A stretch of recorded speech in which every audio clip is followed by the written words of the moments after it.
Looks like I'm living rent-free in your heads again, huh? I mean, if you're gonna spend your days obsessing over me, you might as well start calling me something respectable. Maybe Daddy Shizzy, or better yet, Papa Nut. Who's the grown-up here? Oh right, it's me. Let's go. Call me Daddy, yeah, that's who I am. Running your mind's like a master plan. Papa Nut, Shizzy Daddy, take your pick. I'm overeating your thoughts while you still act sick. Call me Daddy, it's what you mean. Why you chase the crust and I take the lead? Living rent-free, that's my name. Go ahead, say it, put some respect on your name. Man, I'm too old, well here's a surprise. I'm the one with the brains while you're stuck with the lies. You act like you're experts, but here's the reality. I'm the one controlling your mental reality. So while you're out there trying to throw shade, I'm sipping coffee and you're feeling betrayed. You're mad, I got the spotlight, now it's my time. So why not call me Daddy or Papa with a rhyme? I'm the landlord and you're just the tenants, stuck in your headspace with no insight, no repentance. Call me Daddy, you know it's true. You'd be lost without me, stuck in the glue. Call me Daddy, I'm holding your mind while you're scrambling, trying to find what's behind. Papa Nut, Shizzy Daddy, don't you see? You're living in my world now, I'm the VIP. Call me Daddy, just let it be. While you're trying to figure out your own identity. Oh, I see you're confused, trying to get it right. Spinning your wheels while I'm out of sight. You think you got it figured, but you got it all wrong. I've been running your minds all along. But sure, keep pretending you don't care. Keep saying you're done, but I'm still in the air. You got no choice but to bow to my name. Daddy Shizzy is here to own the game. You say you don't watch, but you're obsessed. Every word I say puts you to the test. Call me Daddy, Papa Nut, you know you should. Because I've been living rent-free, and you know it feels good.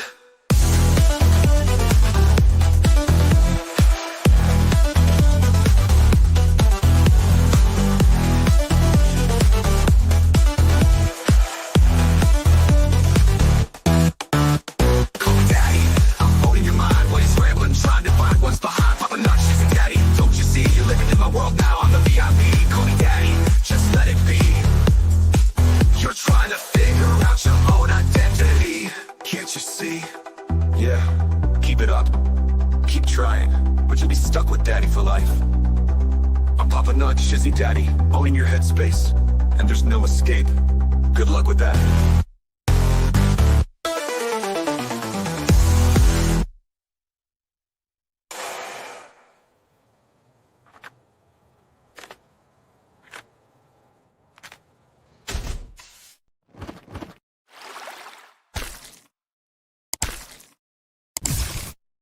Good evening, everybody. I hope you're having a wonderful one today. I've got something before we get this whole thing fired up and kicked off.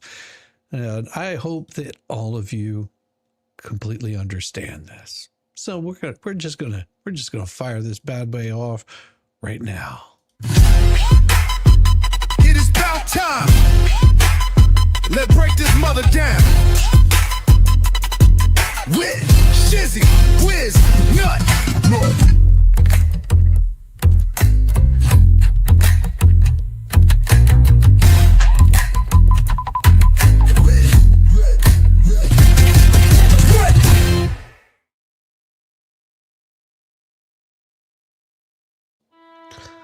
An open letter to my subscribers, the record, the emails, and the quiet beginning of a lie.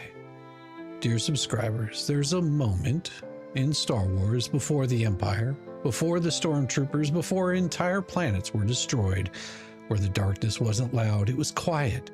It crept through politics, fear, and silence. By the time people noticed, it had already taken hold. This isn't from science fiction, this is how false narratives grow when no one bothers to correct the record while the lie is still small. So let me correct it now. Over the last few days, I've found myself being subtly framed by implication, by innuendo, by selective silence as someone who has inserted himself into a legal matter unfairly. The suggestion is that I targeted a particular lawyer, that I used my platform to attack him for views, and that my content is malicious by design. And that lawyer is BBB. This letter isn't about attacking him, it's about documenting the truth. With his own words, I did not ask to cover these cases. He asked me to. I hope you'll consider changing your approach to covering this story, and I will invite me on to address this story from the other side, in particular his deposition and Hale's purpose in broadcasting at this time. End quote. That wasn't sent privately, that was CC'd to YouTubers. and to other community figures, it was clear effort to shape the narrative and steer coverage in his direction. We continue with, he sent more later, unsolicited. If you're going to report it, you should understand this issue. Does a disciplinary council get to unilaterally add words and change the meaning of a rule of conduct in order to claim a lawyer has violated? And also, quote, she, Attorney Butler, and my counselor are copied here in case you're interested in asking them for comments as part of your coverage. Now, this wasn't a warning. It wasn't a shut up. It was an invitation. It was complete with attachments, complete with links to my own live streams where he timestamps his name and references. And then came the ironic part. Quote, Mr. Shock is producing videos for YouTube in which he uses this federal lawsuit to attack those who criticize what the hails. End quote. Another one, quote, this behavior weaponized the legal system for YouTube views and to punish his client's critics. That is his own complaint to the bar.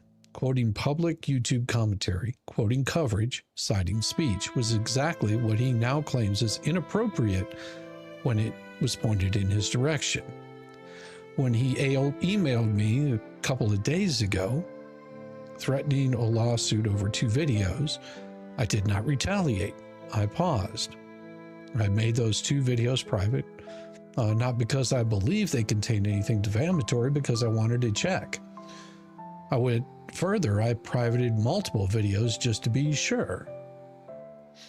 I reviewed the content, every open letter, every comment, every satirical line, as it clearly stated on my channel's homepage. I do not provide legal advice. I do not.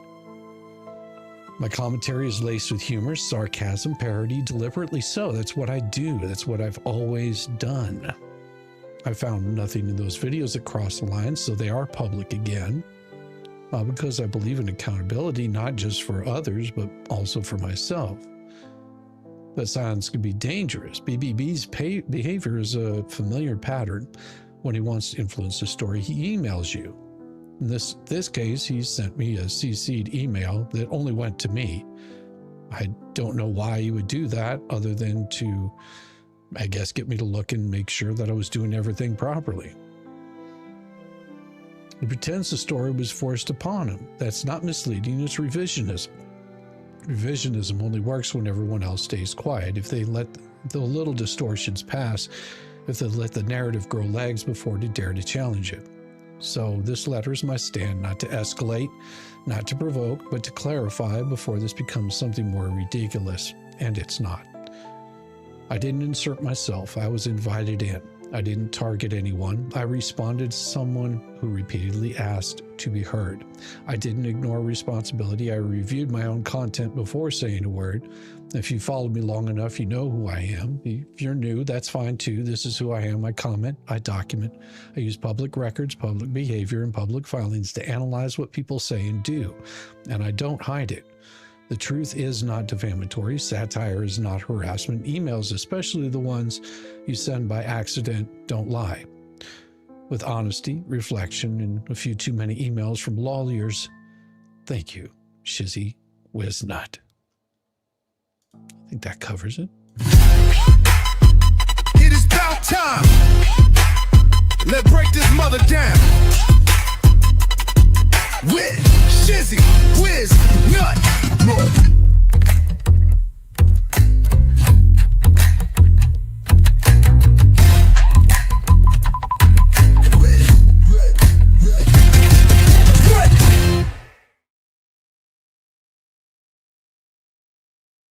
Again, welcome everybody. I hope that you're doing well today. I hope you're doing well today. But I do, of course, have a very, very important story that I'm going to share with you guys. Very important story right here. Oh, yes. Original story. Newton County residents were among thousands across the southeast, caught off guard when the ground shook in an earthquake-like manner around noon today. I know because I was sitting outside whenever this happened here in Georgia. Experts are pointing to a probable meteor visible over much of the southeast and landing somewhere in South Carolina, resulting in the shaking. Reports are coming in about possible landing sites being investigated, but no confirmed location has been released. Covington residents were among thousands in Georgia, the Carolinas, and the surrounding southeast who were shocked to see what appeared to be a ball of fire jetting across the sky around noon today on Thursday. The United States National Weather Service for Charleston posted on Facebook confirming the sightings. Many reports of a fireball across the southeast U.S. is not certain, but the satellite-based lightning detection shows a streak within a cloud-free sky over North Carolina, Virginia border, over Gasburg, Virginia. The streak was detected between 11:51 and 11:56 a.m. The sightings were further confirmed by Newton County Sheriff's Office, which released dash camera footage of the South Carolina skyline. Our agency received a notification from the National Weather Service stating it was likely a meteor, and they believed it could possibly be on the way. At this time, we do not have any information on where the meteor may have landed. If we receive any additional updates, we will share them with our community. Facebook and other social media were flooded with inquiries about the shaking ground, a loud boom, and the mysterious sighting. In the local Facebook group, Covington, Georgia Living, hundreds of area residents compared experience with several musing that had if it had been thunder. Well, that's what we thought it was. My wife and I both thought that it was thunder that had just crashed across the sky. I was like, that's not thunder. Thunder doesn't sound like that. It went on too long. And, usually thunder, you'll hear the thunder and it'll make a strike. The lightning will make a strike somewhere. There was no stop to it. It just seemed to grumble. It was a mothership. I needed more fit stick or DLR. I ain't going. Probably no more probes. Someone said, do we have an earthquake? Do we just have an earthquake? Loud rumbling and it shook my windows bad. Someone saw something with fire trailing minutes before the sound, left smoke trail in the sky. The sheriff's office said that it did not immediately clear if more fireballs could follow. Then there was an update at 3 o'clock. Meteorologist Keith Stellman with the National Weather Service, Peachtree City, posted on Facebook that it is possible a small piece of meteorite damaged a home in Henry County, went right through the damn roof, punctured a hole right through that thing. We're speculating that is the case based on the time it occurred and the results of the hole in the roof. It's not been able to make any contact with Henry Emergency. Reached out to Newton County Emergency Management for any local impacts. Have not heard back. And then, of course, the National Weather Service, Peachtree City, has released information on Facebook regarding the possible meteor. It appears that either a meteor or space junk crossed the skies of North Georgia just before 12:30 p.m. Numerous reports of an earthquake came in shortly after following sightings, and a video flashed across the sky as far away as Macon, upstate South Carolina. That earthquake you felt was just a result of a sonic boom for a meteor or space junk. Due to the fireball nature of the sightings resulting ground shaking, most authorities are presuming that object was a meteor. No confirmation of landing location has been made available. The Facebook post further confirmed that Henry County Emergency Management Agency is looking into the report of minor home damage from the possible meteor. According to their post, a resident initially attributed the ground shaking to an earthquake, as did many other people across the southeast. They alerted authorities that a rock had fallen through their ceiling around that time. We're presuming that a piece of the object fell through their roof, and it all then the ceiling before cracking laminate on the floor and stopping. So it went through the roof, went through the ceiling, and then cracked the laminate on the floor and then stopped. Man, could you imagine getting hit by a damn meteor? Just a little bitty hole too. Makes you glad that you weren't there.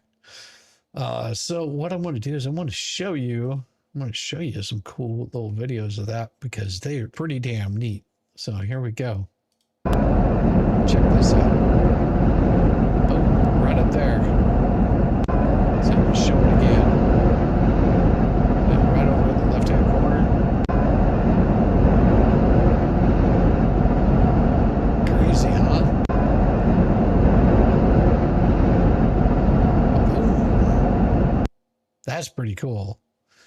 That's pretty damn cool. So then there's also another video of almost the same thing, probably from a different location. Let's share this one here. There we go. So there we go. See, check that out. Boom. So that's from a different angle.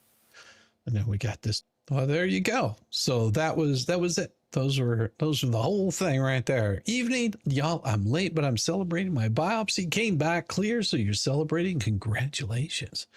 I mean that with all sincerity. Congratulations on that. That is a wonderful, wonderful, wonderful thing. Spending your birthday watching Shizzy. Well, today's your birthday. Well, happy birthday to you. Before we do the birthday song, let's get a little bit of happy birthday to you.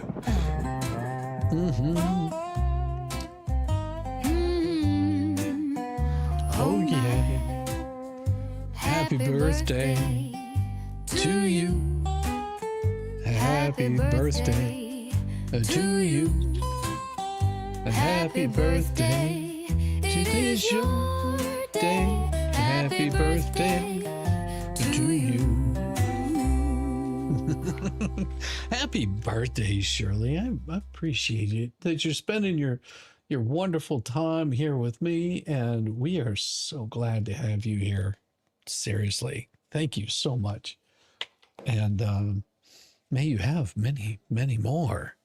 And now let's get to this wonderful, wonderful hippie witch who said $5. Thank you so much for that. I'm going to give you a nice sticker. Thank you so much, and I hope that you're having a wonderful day. Also, hippie witch, we have also looks like Christine Fortunato has gifted 5 memberships. Been here for 18 months. Oh my, oh my.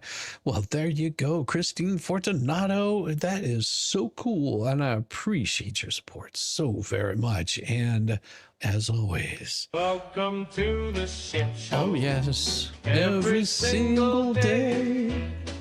A new flavor of fuckery, 'cause everybody sucks, you see, and they're dumber than a bag of rocks. Monday, Tuesday, Wednesday, And then 4 more days of increasingly stupid, ridiculous, 18 months is a long time. Thank you so much. And fuckery. Oh, and Missy Nilstar, been a member for 3 months. Congratulations. Welcome and welcome, welcome. I am so grateful to have all of you wonderful people. We got more people that have been here for 3 months. I mean, it goes by fast when you're having fun. Roy, 3 months. I think you've been here longer than that. I'm pretty positive of that. Let me get another sticker here for you.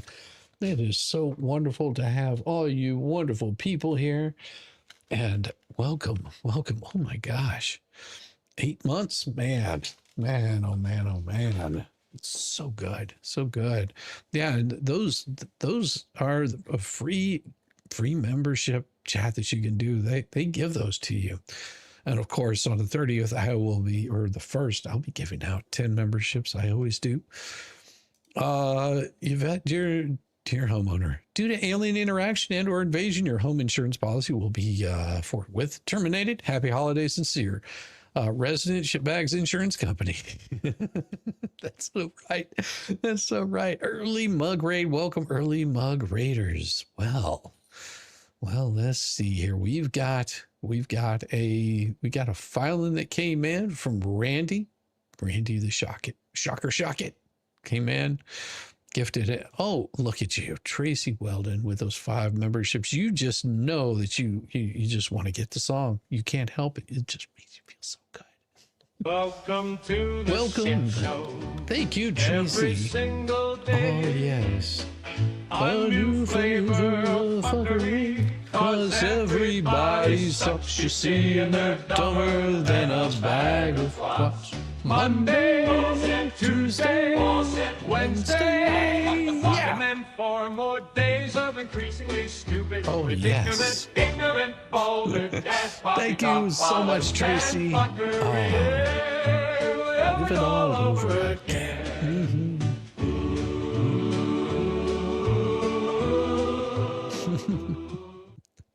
Oh my gosh, let's do this thing, and we'll just get right into it right here.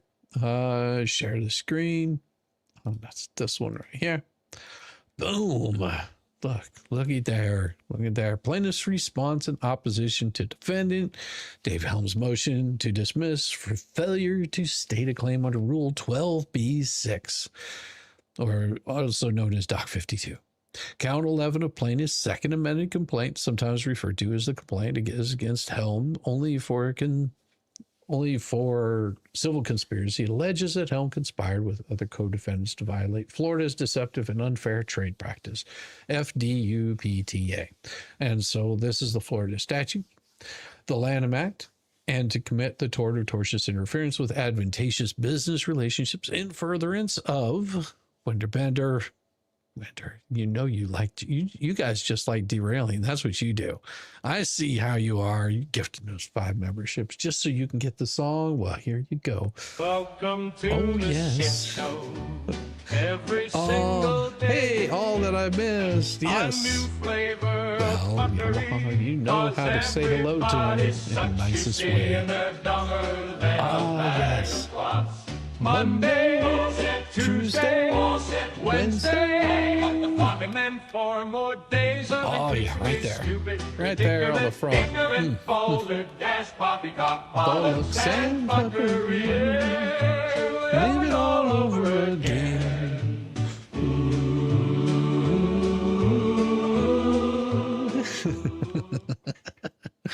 Oh my, oh my. Oh yeah.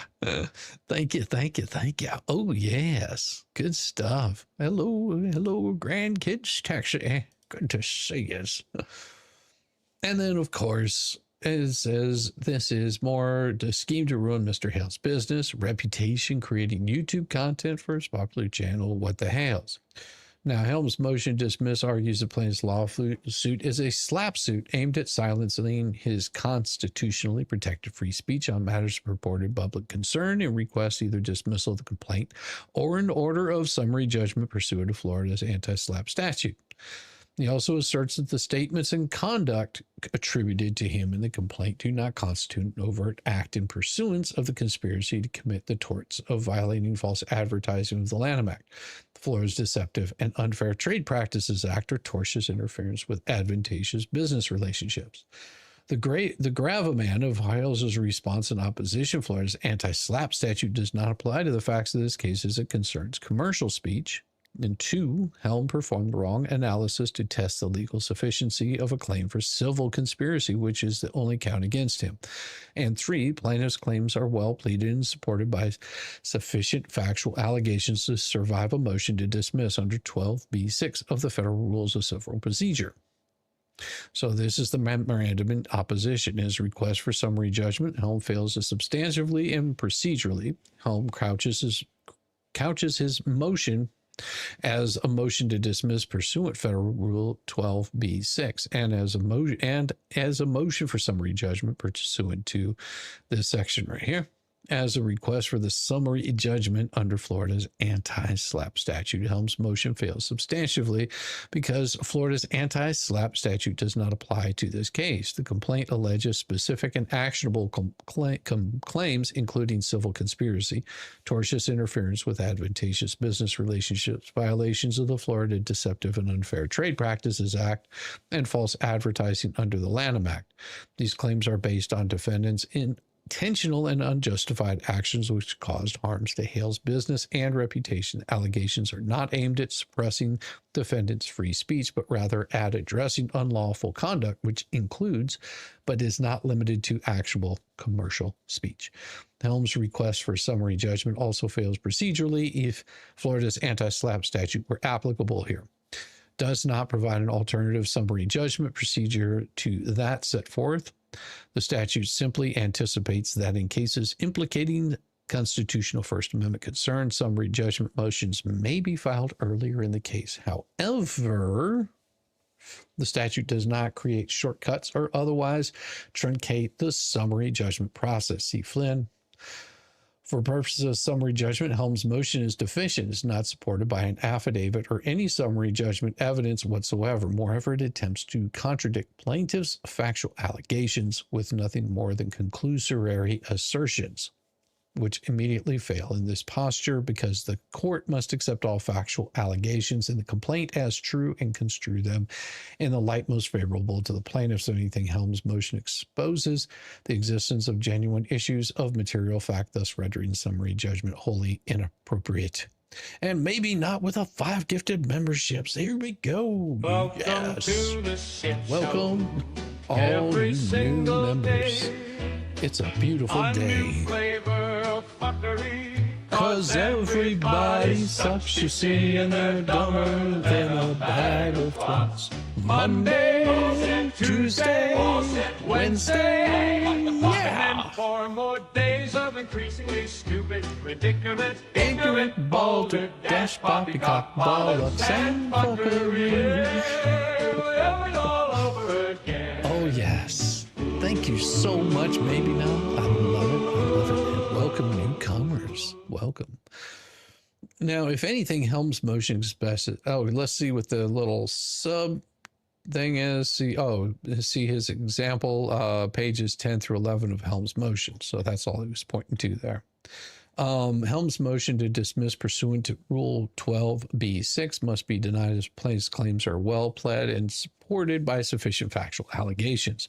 Under the Federal Rules of Civil Procedure 8A2, a complaint must contain a short and plain statement of the claim showing that the pleader is entitled to relief. Detailed factual allegations are not required, but the rule does call for sufficient factual matters accepted as true to state a claim to relief that is plausible on its face.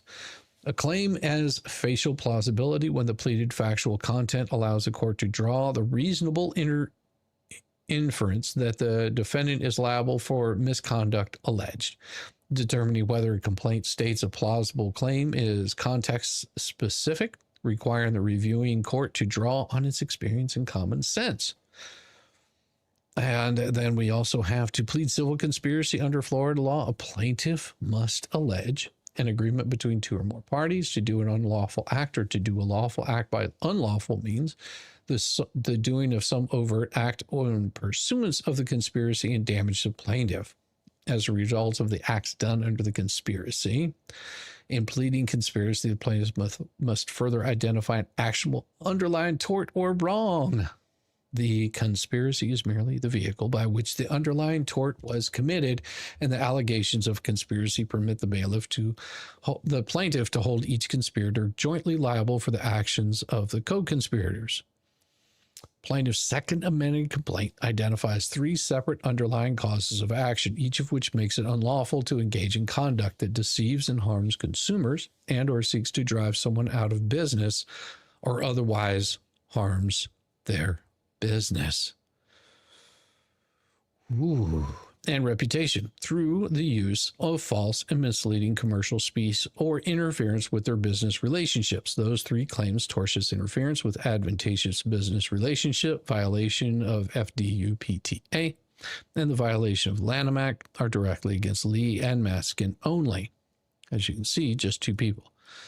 While the common law conspiracy claims set forth in counts 6 through 13 are imposed against all defendants.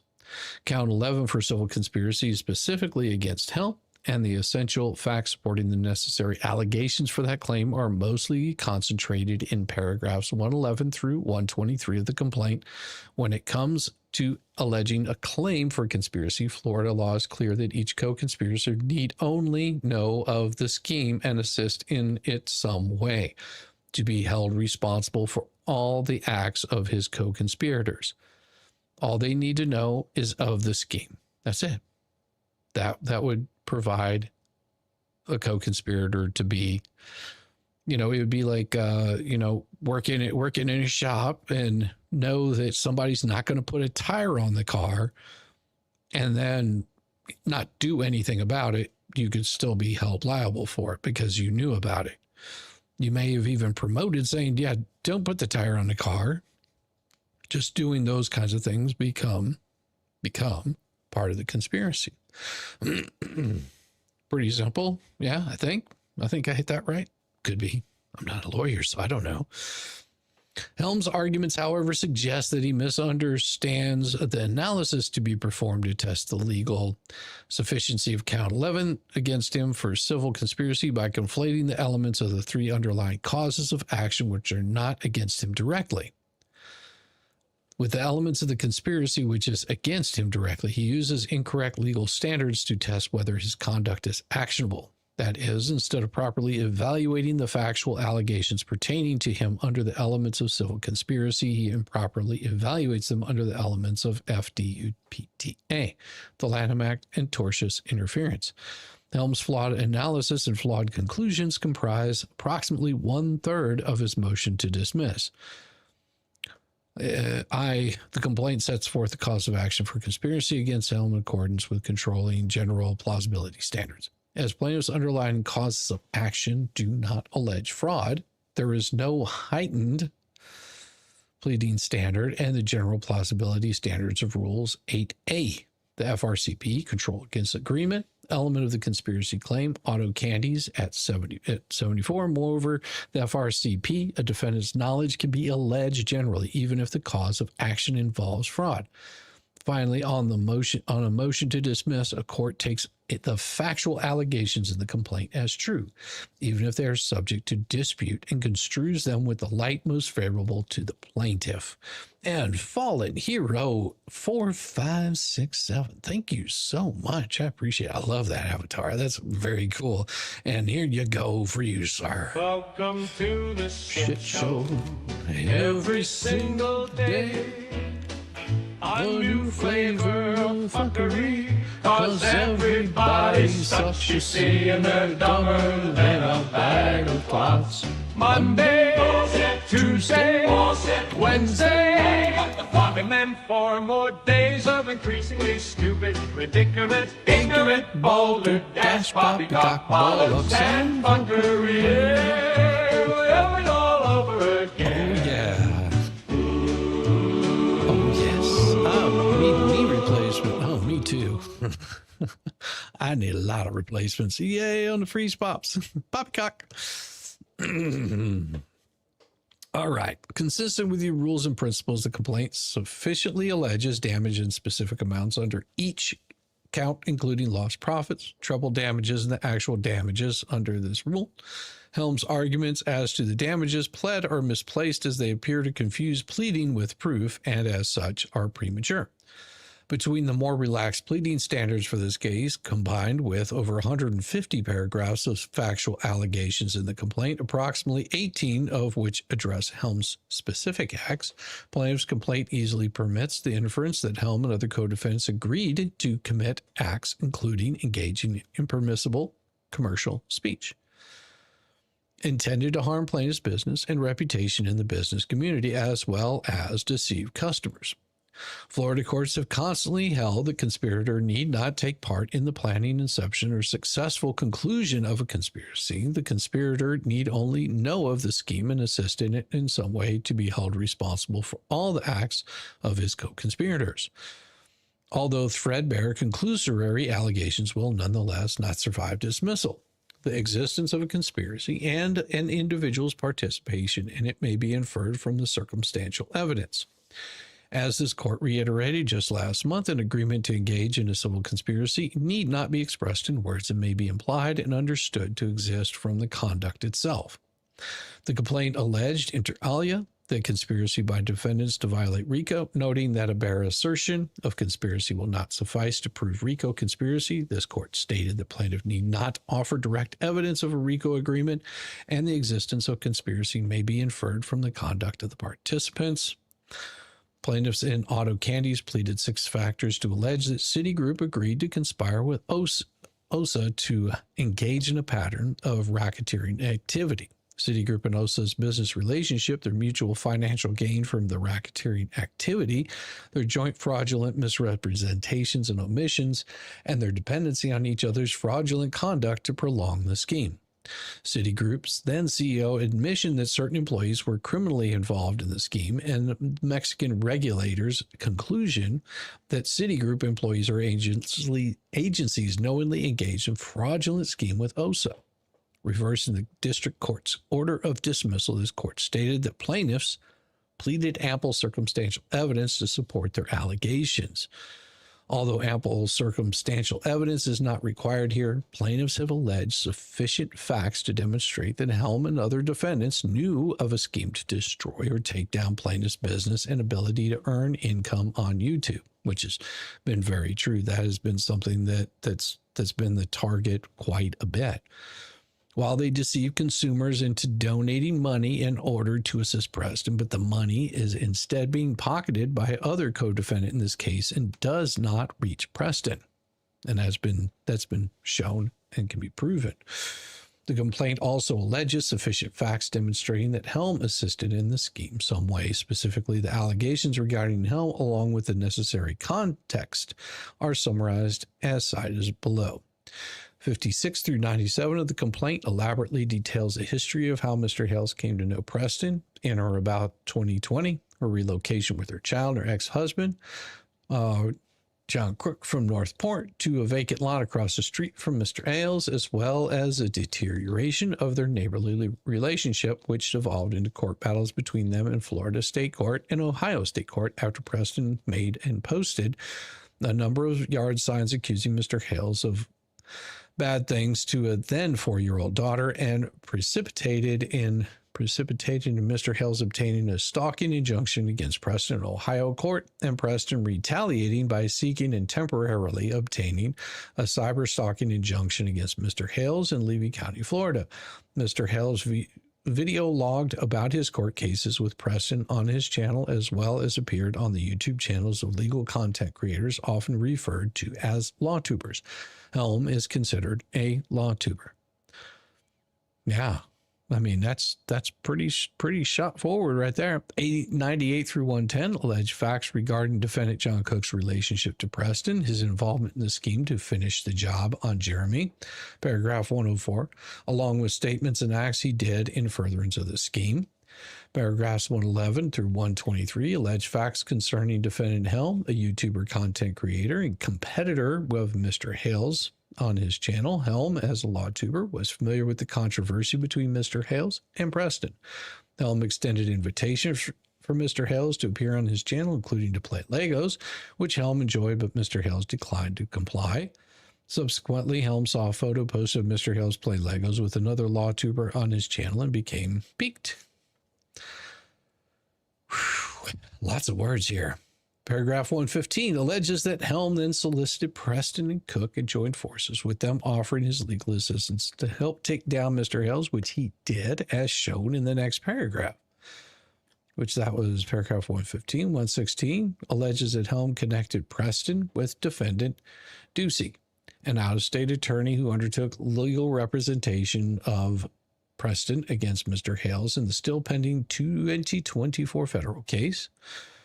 This court is well aware of attorney Ducey's conduct in the 2024 case, which resulted in yet another unfiled order imposing sanctions against him for repeated litigation, misconduct, and unprofessional behavior.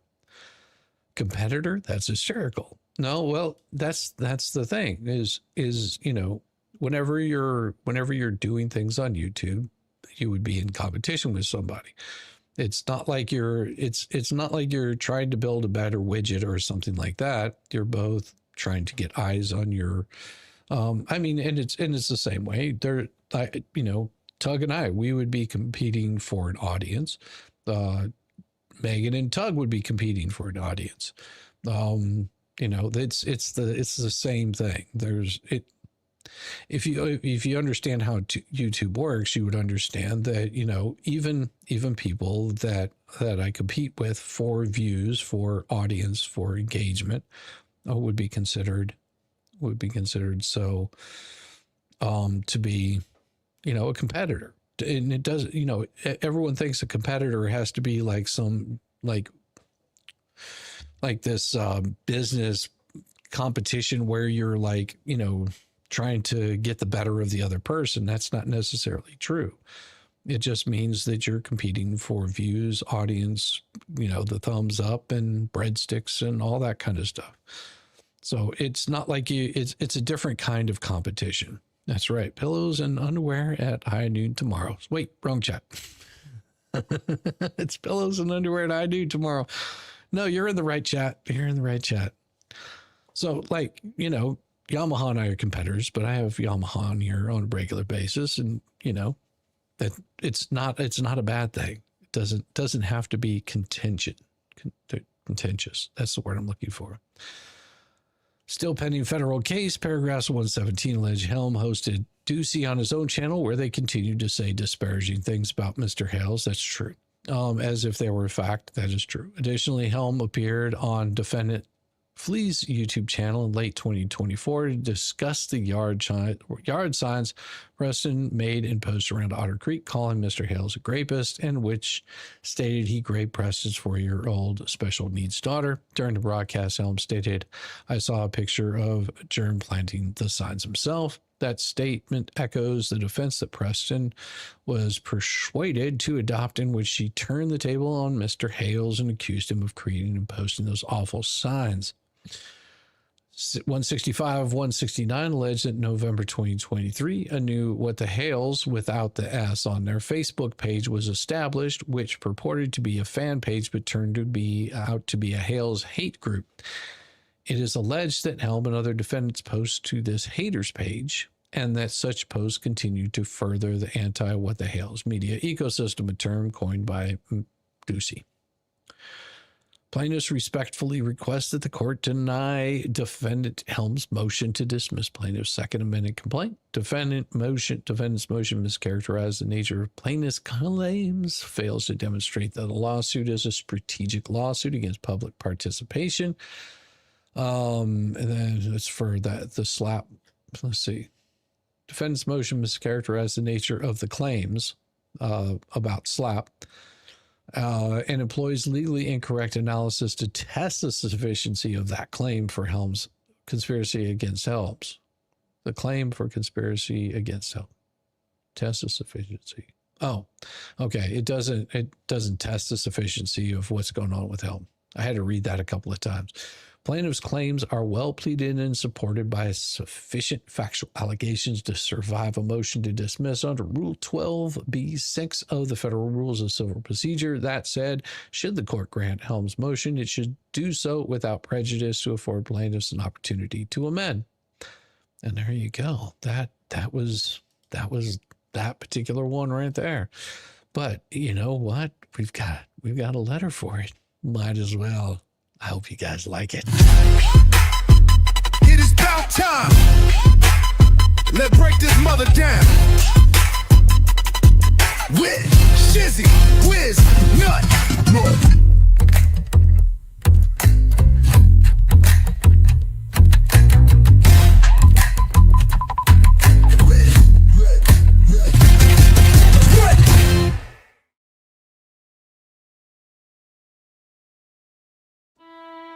An open letter to the filing that mistook conspiracy for commentary.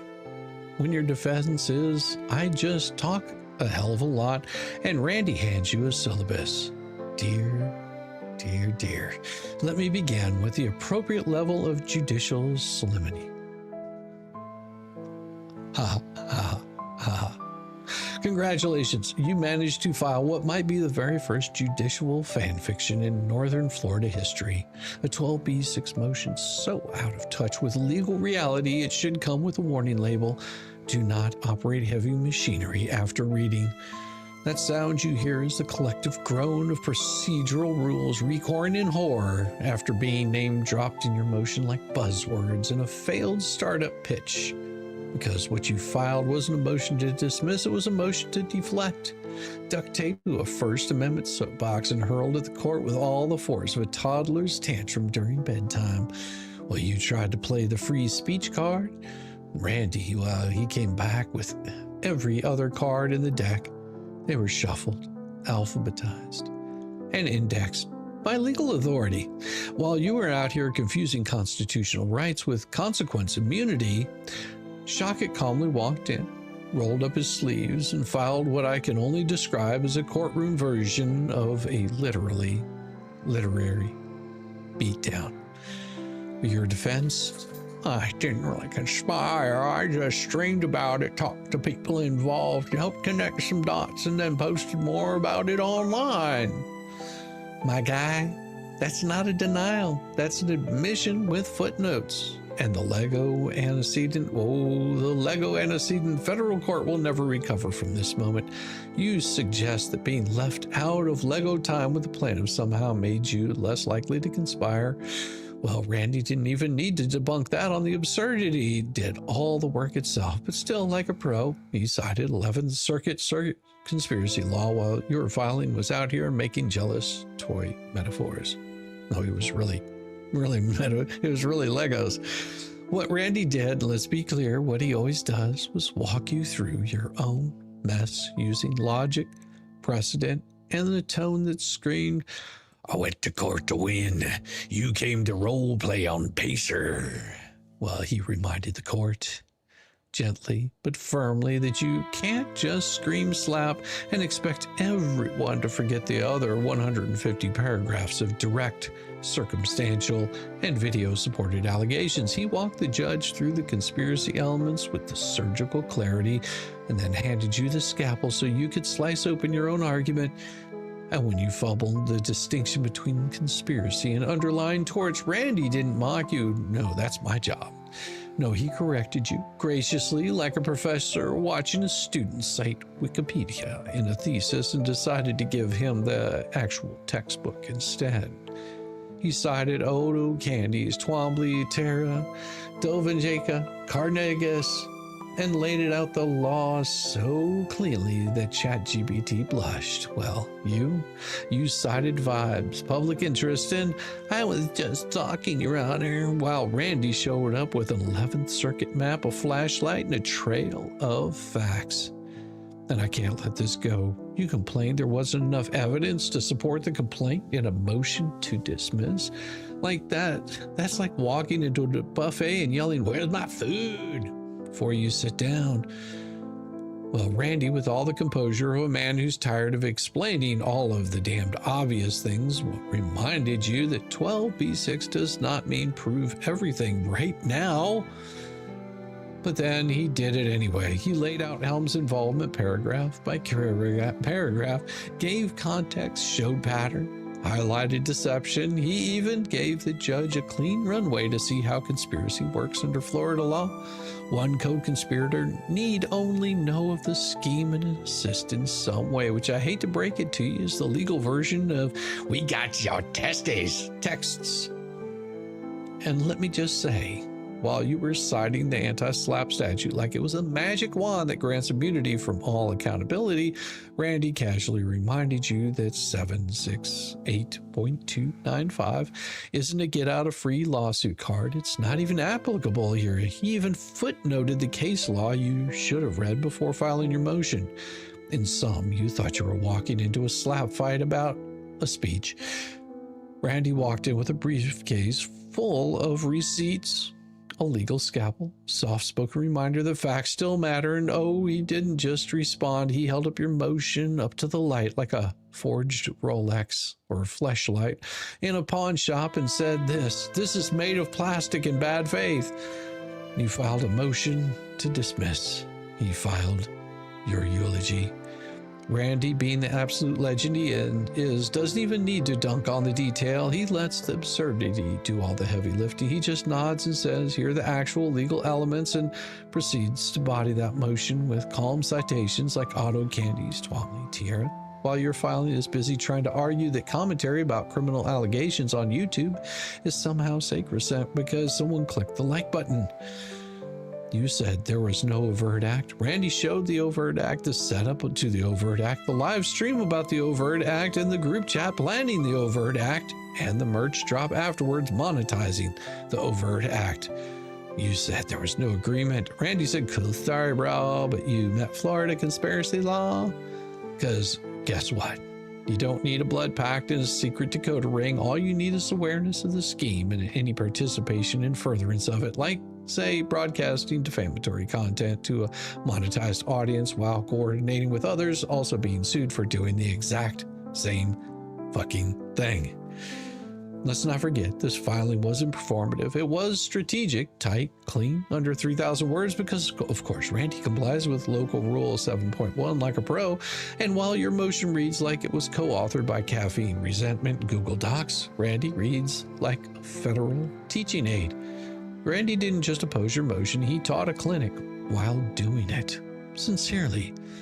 That guy you said would never understand the law, sitting at home in Velcro shoes, watching Randy serve it like a Federer, aka Shizzy Wisnut, founding member of the Randy fan club, briefs so sharp they should be registered weapons, and may YouTube forgive you because the court sure as hell won't. And most definitely, your daddy. It is about time. Let's break this mother down. With Shizzy, Wiz, Nut.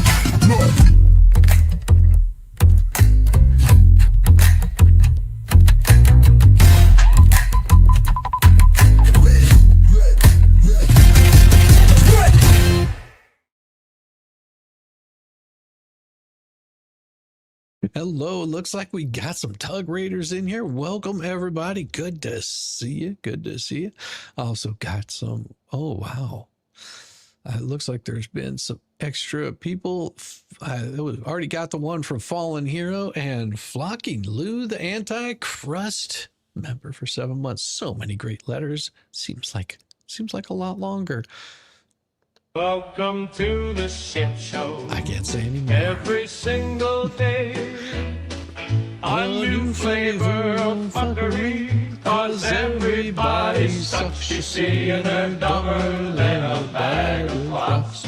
Monday, bullshit. Tuesday, bullshit. Wednesday, and then 4 more days of increasingly stupid, ridiculous, ignorant, boulder, dash, poppycock, bollocks, and fuckery. Yeah, we're all over again. Yes, now, thank you so much, Lou. Flocking Lou. Hell, Flocking Lou.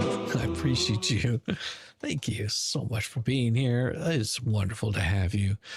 Oh, most definitely got some of the Tug Raiders. You got some wonderful, wonderful, wonderful people. Hello, Hugs, Miss Maybe Not.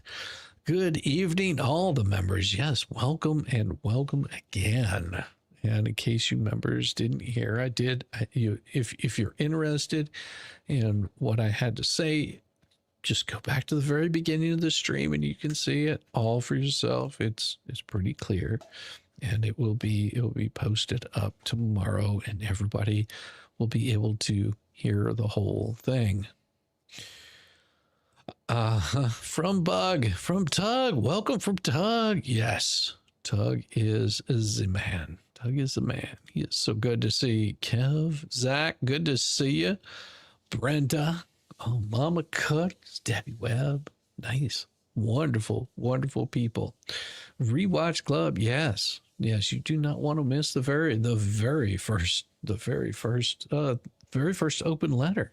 You don't want to miss that. Then that was a good one.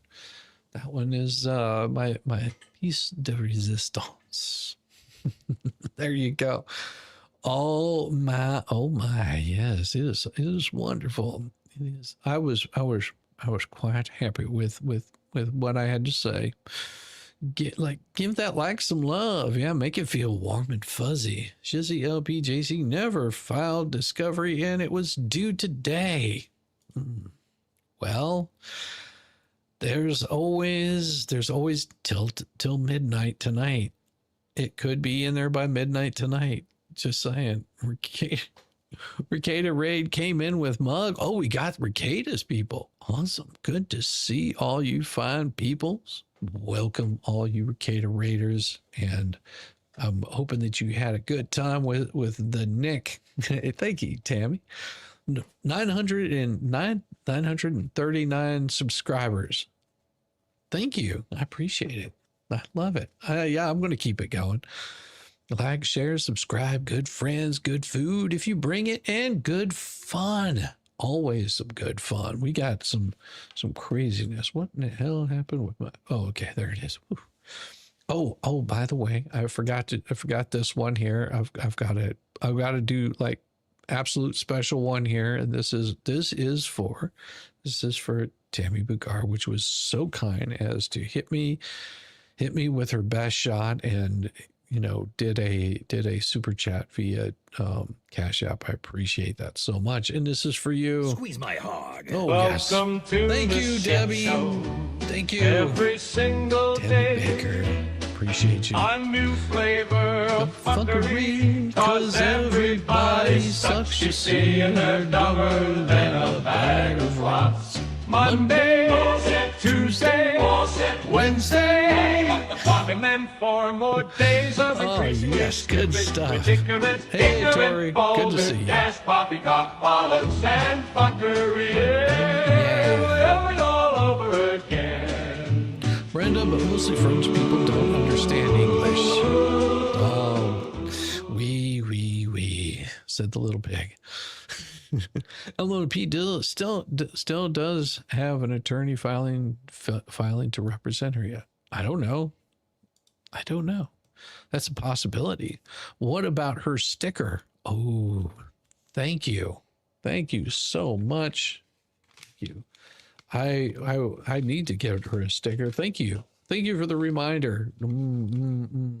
Yes, shame on me for that. Oh, taking away her sticker. I can't do that. Got to give her a sticker right there. She's standing on the back of my head with that foot. She gets a feet on the back of my head. He is happy with himself. Hope his hands are above the waistline. They're never above. They're always down here. Just saying. I'm never wearing pants either. So weird, isn't it? It's okay. Still no lawyer for LP. She's out of time. Oh, it's okay. Still, hey, love this stream because it's so chill here. Well, thank you, Tori. I try to keep it chill. Sometimes I can get very excited, but today has been a very, very fun day. I've been busy. Taz, a 67 Invader gifted 5 Shizzy Wisdom memberships. And here you go. Welcome to the Thank you, shit Taz. show. Oh, Every single day. put a little dance in your step. A new flavor of fuckery. Cause everybody sucks, you see, and they're dumber than a bag of clots. Monday, Tuesday, Wednesday, and then 4 more days of increasingly stupid, ridiculous, ignorant, vulgar, dash, poppycock, bollocks, and fuckery. And all over again. Oh yeah, let's put up a little bar here too, just for that. There we go. That's the end of one of them. You got it down. You finished that one off. I appreciate you. Thank you so much. Thanks, Taz. Oh yeah. Yamaha Shizzy, it's been a long day. I'm calling it. Have a great night. Well, Cher, you have a great night also, and it was a pleasure seeing you, and I thank you for being here. Definitely thank you for being here. Very cool. Congrats to the recipients. Oh, look, Tori fresh off the boat. She got a membership right off the bat. Oh, yeah. Hi, Beast. I don't think she's calling me Beast. There's somebody in here must be called Beast. Yes. It ain't me. I mean, she might be talking to Yamaha because he's a total beast. You know what that he is. You can tell by that sexy voice. Oh, yeah. Here we go. Let's get to the second one right here. Defendant Lee's motion to dismiss second amended complaint, motion to strike allegations that lack standing, in the alternative motion for more definitive statement. That's a mouthful. It's weird that she would make an amended motion that probably says the same damn thing. Can't watch today. You have a good stream. Emma, you have a good stream also. I'm sorry that you can't watch. I do appreciate you so very much, Emma, and I hope that you're having a wonderful day, and thank you for the $2 super chat. That is very kind of you, and I've got you right there at the front of my melon. There you go, right there. Thank you. You have a good one. I hope that you get a lot of rest, and we'll see you again soon, Emma. All right, what do we got here? So this lawsuit is not a genuine pursuit of justice. Yet another episode in Jeremy Hill's ongoing campaign to manufacture. What? This has nothing to do with the case. Well, let's see if this is the same thing that she said before. Let's see. Defendants in the case is not malicious. Oh, well, okay. So where are the facts of the... Okay, instead of having this long drawn out, thing that you're babbling about, because I'm looking down through it. Oh, I don't know if I can handle the idiocy of it. All right, let's give it a try.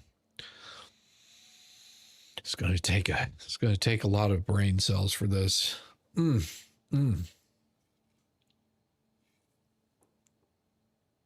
right. Here's a self-styled content creator has made a practice of instigating public disputes, recording selectively edited encounters, and then casting himself as the perennial victim before a large and devoted online audience. His pattern is clear. It's provoke, record, and then profit, using the legal process as a mere backdrop for generating attention and financial spurts. Well, the defendants in this here case are not malicious conspirators. No. They're independent online commenters and critics who, like Hales himself, participate in a robust and often heated public discourse that thrives on social media platforms. Well, their statements cited in Hale's amended complaint are plainly matters of opinion, satire, rhetorical hyperbole, well within the norms of the YouTube community and First Amendment protections. Hale's true motive is not to vindicate his reputation, but to silence criticism, control the narrative, and stroke me, and stoke the outrage that drives them their clicks and donations from his online following. Well, recent events underscore this pattern when a retired attorney and a mother of four merely gave an interview to someone critical of Hales. Well, she became the target of a coordinated harassment campaign by the Hales and his followers, prompted and celebrated on his channel. When she responded with satirical content exposing the truth, well, Hales, he spun that story like a spider web, presenting himself as the aggrieved party and again mobilizing his audience against her. Zach, when did Hopsalon Cassidy join the lawsuit? Oh, well, a long time ago there.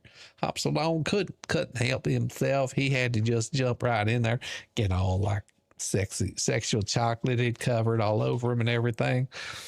You get a bar for that one, Zach. I'm telling you.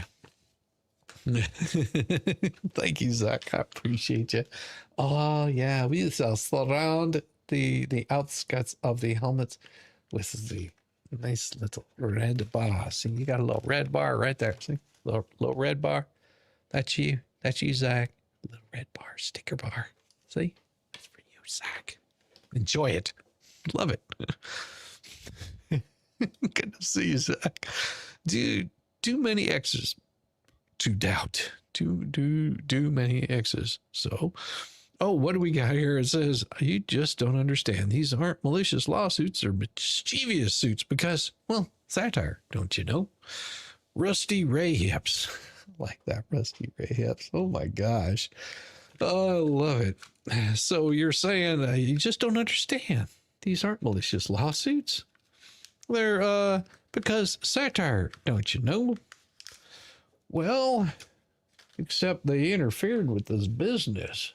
That could get them in trouble because of that. Like actively reaching out to his business. That's a bad thing.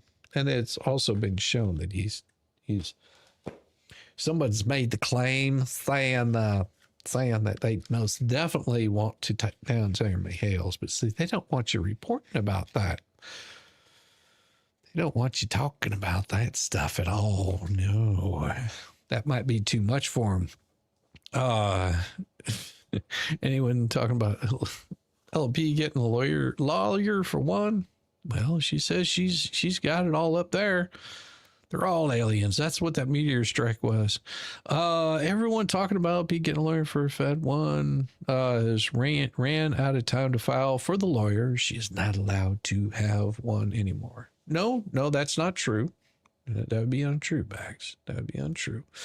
Zach, it says, I say that ponder. Have you seen a little lady? I call her Alanis Rigoro Morissette. I think her real name is Lynette something or other.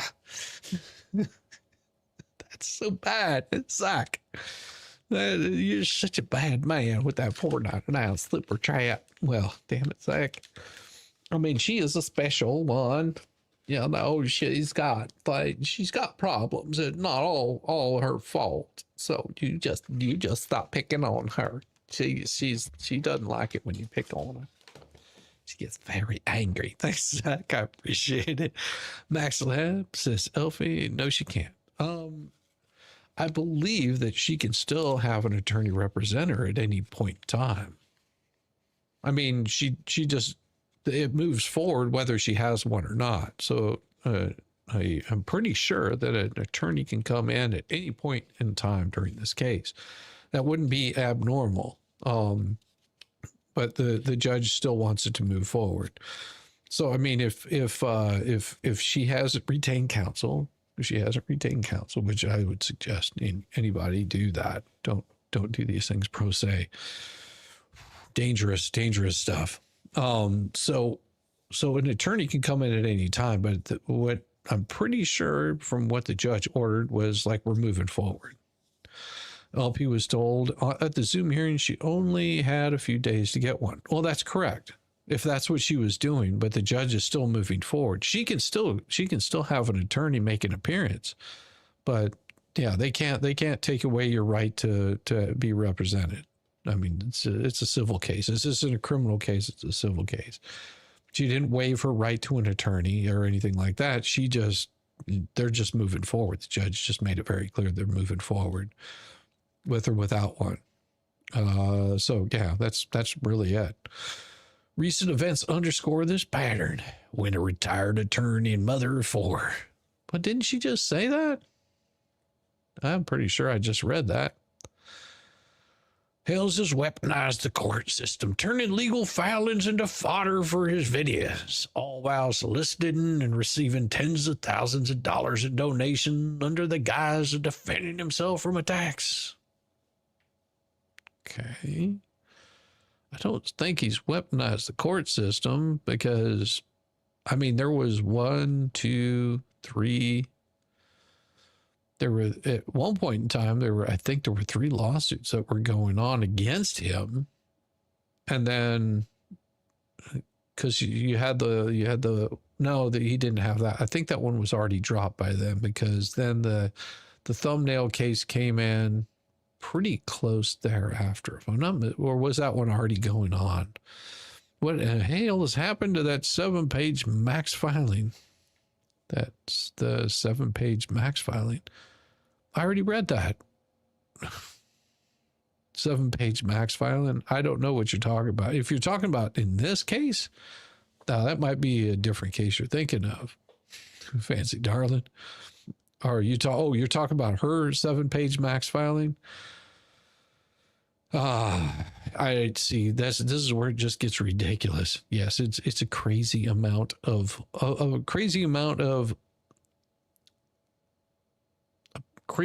babble is the way I would put it.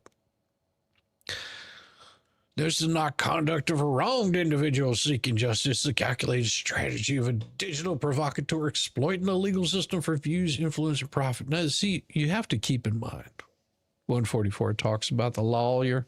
144 does? All right, let me take a look. 144. Give me a second. I'll pull up 144 just for you, Max. What it says right here, it says, This case was stayed on 14th to allow defendants time to obtain new counsel. On May 29th, the court held a telephonic hearing to determine the status of defendant's representation by counsel. During that hearing, defendant Preston stated that she was in the process of retaining counsel. She requested a 14-day extension to finalize her representation. Plaintiff did not oppose the extension request. According to this case remains stayed, the court will hold a hearing with the parties in approximately 14 days, at which time the court will ascertain the status of defendant's representation. The stay will remain in effect until further order of the court. Defendants should not anticipate any additional extensions. Yeah, see, it doesn't change anything that he said. She can still retain counsel after the case is ongoing. It's just ongoing case. It's not saying that they will not get an attorney, or if they don't retain counsel. She just has 14 days. The case is moving forward. So what happens in these kinds of cases is whenever it moves forward like this, and the judge says, what we're going to do is we're going to move this thing forward. The counsel can come in and they can put in a notice of appearance, and they're going to have to play catch up, or a whole lot of catch up. And the judge most likely will not grant any extensions of time for them to get caught up on the case, because she should have walked out and got an attorney basically the next day. This is basically what happens. Her lawyer can't get an extension. I can't guarantee that the judge won't grant an extension. If she's making, solid reason for it, or the attorney asked for something, they may be given something. I mean, possible. I'm sure that Randy could give the attorney a rundown of where the case is at. They would probably have a status conference and decide, or a status hearing, or something of that sort. We're naming favorite lotto numbers, right? I guess. I don't know. Mine are, I guess that's what it is. For reasons the court should view Hale's claim with the skepticism warranted when the legal process is conscripted as a stage prop for online entertainment. Now, speaking of scripted for online entertainment, did you notice that we're here on page 3 of just this long diatribe? A long diatribe. Facts and argument. Paragraphs 50 through 53 fail to state a claim and should be dismissed. Well, plaintiffs alleged in paragraphs 50 through 53 regarding Lee's alleged solicitation and donations purported personal enrichment are irrelevant and not actionable as a matter of law. Well, these paragraphs do not allege any facts showing that plaintiff Hales, either individually or through any business entity, suffered a legally cognizable injury as a direct result of Lee's alleged conduct concerning donations of unrelated third parties. Well, let's take a look at 50 through 53 and see exactly what she's complaining about here. Because I think we got to put this into context. So this is, yeah, she doesn't say what she's arguing here. She's just trying to argue in something. Plaintiff's allegations in paragraph 53. Okay, so what is it that is in 50 or 53? Point me in the direction. Why are you making me look this up? What is it that he's saying? Not what you're thinking he's saying. What exactly is it that he's saying? Because I don't see any point to this. Give me just a second. I'm gonna have to find this really quick, because this is stupid and ridiculous. Ridiculous. I tell you, ridiculous. All right, let's see. Open file location. Let's see if we can find where Randy's, I want to say it was this one here. Nope, that is not it. That's just somebody's bullshit. Nope, that's not it. And nope, that's not it. And nope, that's not it. I'm looking. Give me a second, because this is ridiculous. Is this it? Okay, here we go. I'm going to have to put these things side by side. That's how it goes. Give me a second, because I'm silly. All right. So what she should be responding to, and so no guarantees that that's what she's responding to, but she'd be saying right here that it's paragraphs 50 through 53. So we go down here. There's 48, 49, 50 through 53, 43, so 50. Okay. Okay. So where's all of it? Why don't we take on the whole thing that he says? Okay. Because yeah, just going after the one part. Oh, Jesus. So she skipped over all of this crap. What the hell? Okay, she doesn't address this right here. So is she agreeing that she's a competitor for internet sales and marketing? Got that. She must be admitting to this because she hasn't addressed it. People who subscribe to Lee's social media often pays monthly fees to Lee. Okay. Lee has expended and continues to expend substantial time, money, and resources into acquiring subscribers. Yeah, okay. Lee was chosen by Preston's podcast or PR person, so she's admitting that she's her PR person. Lee was former volunteer moderator for Hale's YouTube live streams. Okay. She's admitting to that. Let's see. These statements targeting Hales and Mr. Hales are likely to deceive and actually deceive customers and likely to influence consumers' purchasing decision. Okay, so she's agreeing to this. Lee's scheme includes attacking Hales and Mr. Hales with false statements. She agrees to that. Lee also refers to Hale and Mr. Hales as Germ or Jeremy. Okay, so she agrees to that. Lee is a part of the malicious conspiracy to harm Hales, so she's part of that. Germ, let's see. Then also with all of her, she doesn't object to any of the items here. Okay. Oh, over 1,000 of you folks in here. Well, thank you. Welcome. Yeah. So she's admitting that she's said all of these things and done all of these things. That Jeremy he's shady. He's underhanded. He will, uses people. He's obsessed with men's penises. Okay. He's always talking about people's penises. Seems like she's talking about him more. I'm so tired of this guy getting away with ripping people off. He's stealing money from people that really can't afford to be sending him things that they're just nice, kind of hard. He's scamming them out of their money. So yeah, he's totally scamming them out of their money, man. And it's sad. It's really sad just watching him come up with all this fake. Jesus Christ. So she's admitting she does that from deleted Lee's live stream.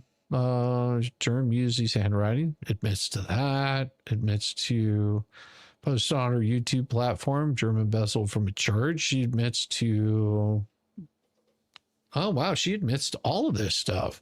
Look at that. John gets stalked by Germ. Germ keeps stalking Miss President. So she agrees that she said all of these things. She doesn't deny it. In a recent publication, Lee stated that she's received information about the deposition in Mr. Hale's lawsuit. This information was supplied to her by Ducey. Oh, imagine that. Imagine that. Yeah.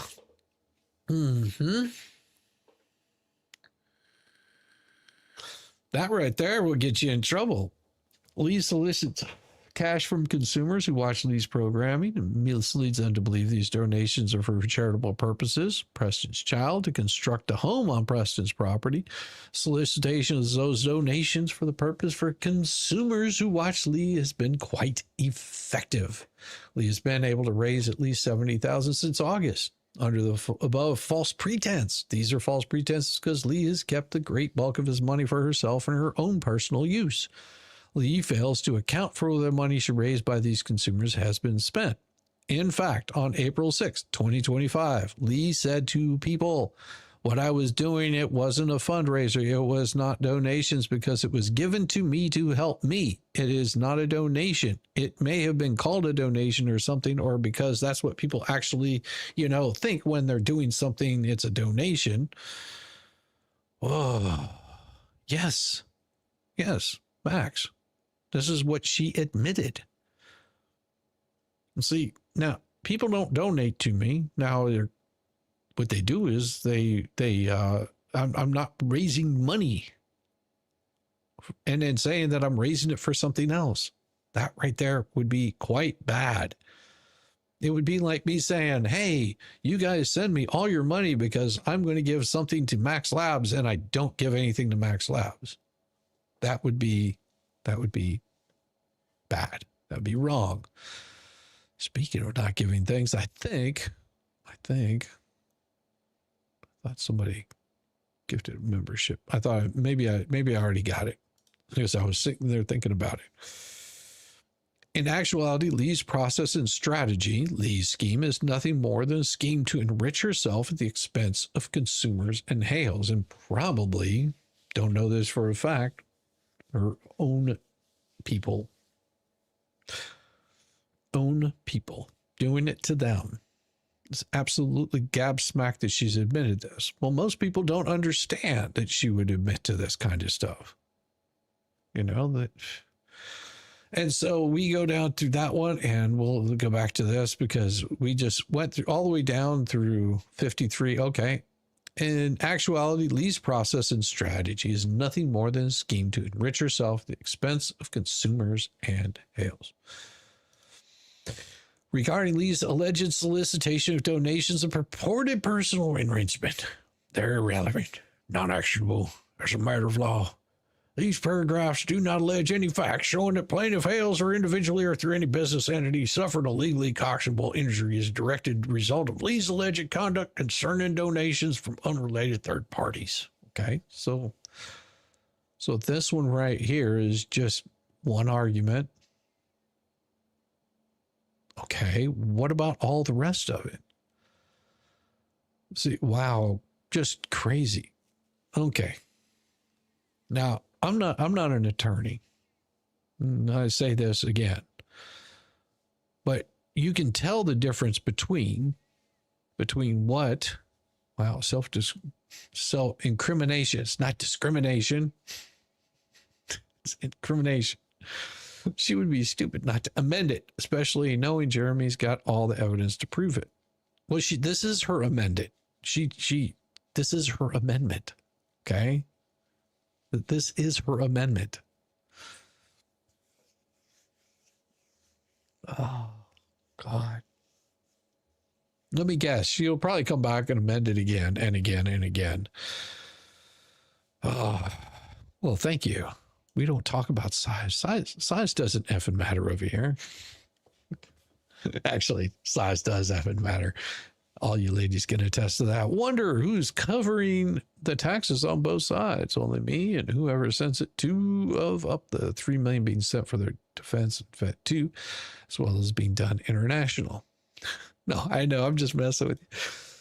No standing under Florida or federal law. To establish standing in Florida, plaintiff must demonstrate an actual or imminent injury that is concrete and particularized, that the injury is favorably traceable. It's all the whole thing. You have to take it all into context. So she's trying to pick and choose what paragraph she wants to use, while she's admitting to all the rest of them. Isn't that smart? Lisa didn't say denied next to each numbered claim. It's interesting, Alfie. You noticed that too. Now, she just came in and did a trash panda pleading. Standing requires direct and articulable stake in the outcome of controversy. Okay, so what exactly is the whole thing that it says? Federal law similarly requires a plaintiff alleging an injury of fact. In fact, what? Causation, redressability. Say on and defenders of wildlife. Okay. So what does it say? See, this is the problem with putting something in here like that. Well, so what does it say?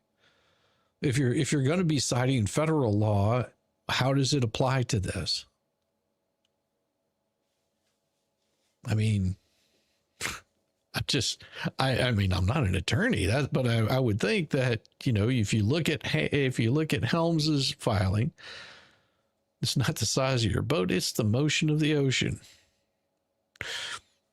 Okay, they want to believe it. That's fine.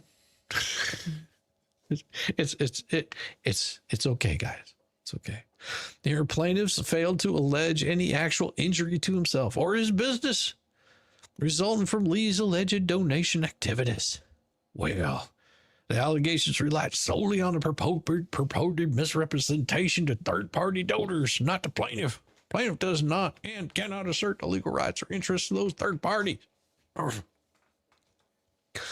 Okay. That's it. That's all you've got? Just on 50 to 53. No claim based on it. Okay, so all the rest of it. So just eliminate that little section right there. Eliminate 50 to 53, make it go completely away. And what about the rest of it? Well, all defendants have appeared on Lee's online platform channel as part of Week's scheme. Collectively, all defendants are engaged in Lee's scheme targeting Hales and Mr. Hales. So there you go. She admits to all of it. That's what I'm guessing. She admits to all of it. That would make sense. Okay. I see. All right. No casual link to plaintiff's claims. Plaintiff's complaint is rooted in alleged defamation business tarts. Well, the donation paragraph do not assert any facts tying Lee's fundraising activities to reputation or business harm suffered by a plaintiff, nor do they show any casual allegations that Lee failed to account for donations, funds, or enriched herself, or wholly unrelatable to any cognizable injury to plaintiff. From 50 to 53. Oh, all the rest of it she agreed to. Well, here's my conclusion. For the foregoing reasons, all claims and allegations asserted in 50 to 53 should be dismissed with prejudice. This plaintiff lacks standing and allegations are irrelevant and immaterial to any claim for relief. But you have to take it as a whole. Don't you mean whomever wastes it will come back and again and again and again and try to forget it, fix it? Yeah, I don't think they get any opportunity. There's a possibility. I have to go back and look, but I'm pretty sure that the judge said you've got one shot at amending your response. Hint, hint, nudge, nudge. Get a fucking attorney. Jeez Louise. This is going to come back to bite her. Like in a crazy way, this is going to come back and bite her. We shall see. Oh, boy.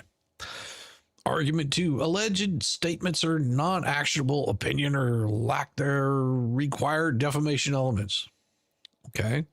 So she's saying paragraphs 29, 30, 32, and 52. Okay.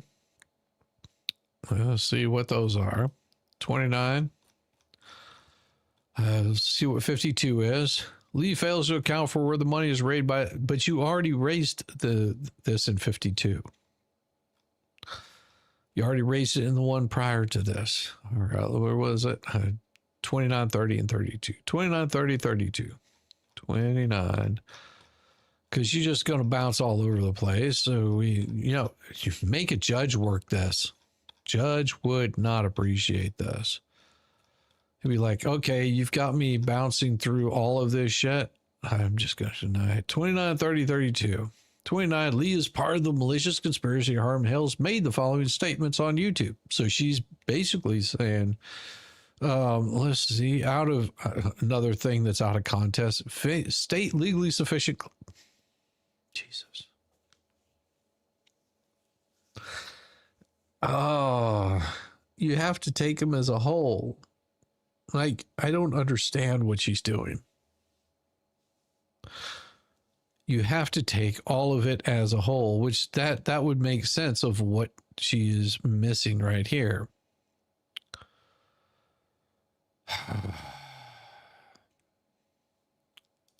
This is why you shouldn't do shit pro se. A lemur could do the job better. Shit. More than likely a rat. 29, 30, 32. Fleece of wishes. That's good. That's good. I like that one. Oh, you're so bad, Amanda. I love it. I love it. You get a nice little. Yes, that was right. Them making money by saying it's Jeremy Hale's fault she can't finish her house definitely hurts his image, and that hurts his business. Them making money saying it's Jeremy Hale's fault she can't finish her house definitely hurts his image, and that hurts his business. Oh, that would be true. That would be true. But this is about her and her claims. He never claims that she had anything to do with the house. I mean, you have to understand that the money that whenever she was saying she was raising money for child, for house, all that kind of crap, no, she was raising money for herself. She says it right in her own pleadings. She said it in her own pleadings that she's raising money for herself. I mean, that's already been shown. They've got evidence of that. All those donations weren't donations to help out the child. Those donations weren't to help out anybody but her. That's what she admitted to that. She admitted to that on a stream. I think tomorrow will be more stop documents all day. Oh, that's a possibility, Max. Could be. I mean, I'm just saying that she's already admitted to all these things. They're out there already. I mean, if she's acting like this right now, just imagine what it's going to be like with Discovery. It's going to be the same thing. Just a bunch of it's like a broken motorboat. Only false statements of fact, not opinions, may be the basis for a defamation claim. Okay. So she's part of that. These are things that she factually said. Jeremy Hale's tortured Preston for content for, is she saying she didn't say that? I mean, I don't understand what she's trying to say. Only false statements of fact, not opinions, may be the basis for a defamation claim. Well, that would be a false statement of fact, because did he get whips and chains out? Did he tie her down? She's the one that came after him. So I don't understand what point she's trying to make here. Yeah, these right here is showing. So 30 basically shows you what all the publications are. False statements about Mr. Hales. And she's saying only false statements of fact. But those have been false statements of fact. Bring view for you. Oh, well, thank you, Ryan J. I appreciate you. I hope you're having a wonderful evening. Good to see you. Yeah, Crystal, the judge is going to be pissed about this. Statements such as he's shady, he's obsessed, and he's scamming them out of their money are, by their language and context, non-verifiable and constitute opinion or rhetorical hyperbole. But are you saying you didn't use the language? I don't know. I mean, if you're saying that that's what he's doing, and that's not true, I mean, that could be. I don't know. I'm not, like I said, I'm not an attorney. Reliance on public third-party information, a defamation action requires that the defendant made a false statement of fact. Okay. It was false or with reckless. Your plaintiff alleges no fact showing Lee possessed or was presented with contradictory evidence regarding the veracity of statements made on her channel. Absent factual allegations that Lee knew the statements were false or that she acted with reckless disregard.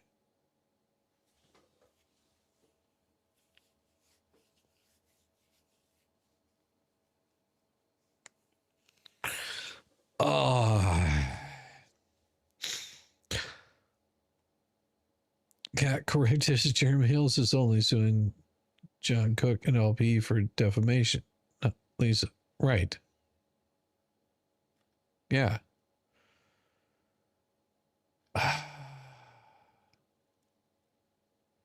Why? I'm just looking at this like she keeps going defamation, defamation, defamation. This is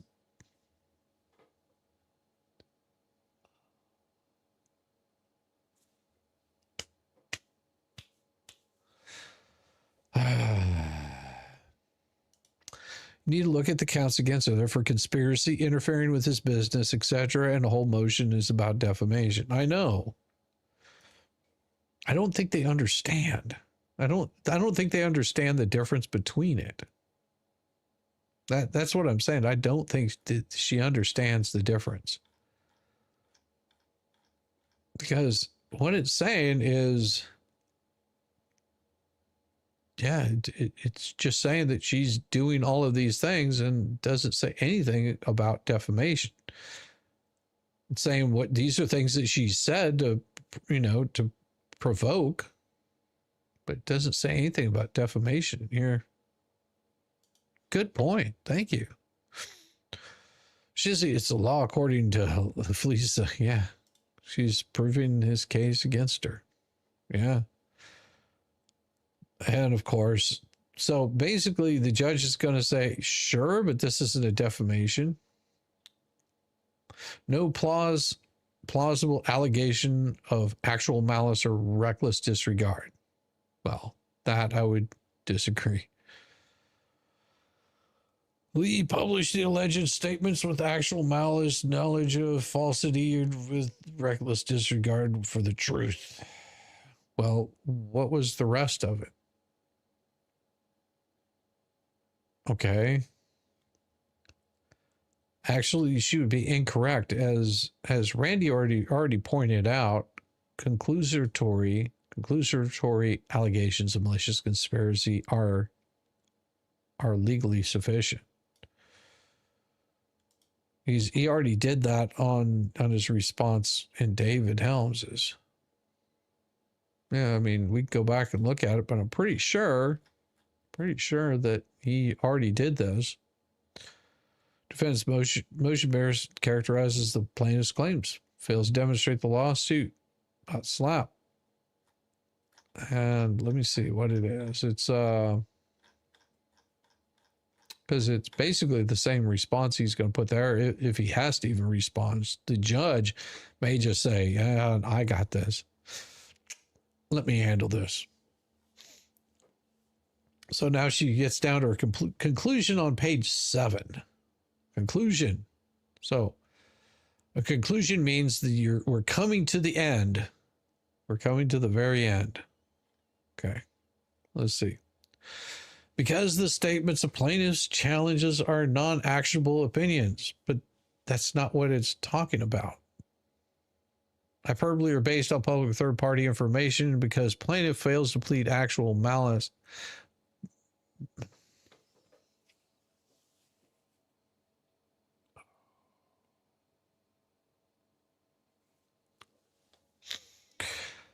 Dismissal is warranted under this argument. So wait, okay. I'm sorry. You just came to a conclusion. All right. I'm convinced you are required to hand over your brain to enter the Inco swamp. You must be. Okay.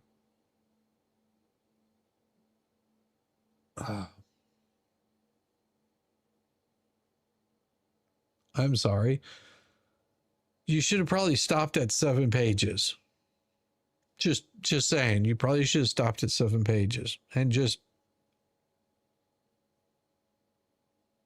maybe, put a conclusion. I'm confused. I think can I rip up my brain stem out of my back, just through my back, possibly. I have become dumber for reading this shit. I swear, I have become more dumb from reading this. And I didn't think I could get any more stupid. I'm with you on that, Max. This calls for a letter. Let me just,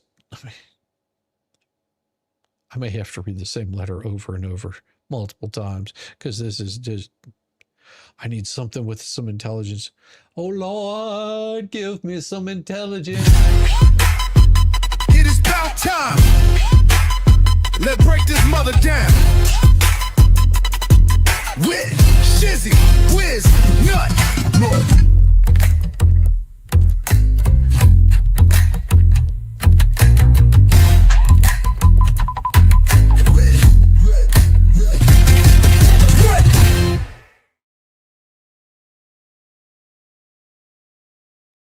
An open letter to this 27-page federal face plan. So you filed a legal brief, and all you got was this glorified Yelp review of due process. Dear idiot. Wow. Truly. Wow.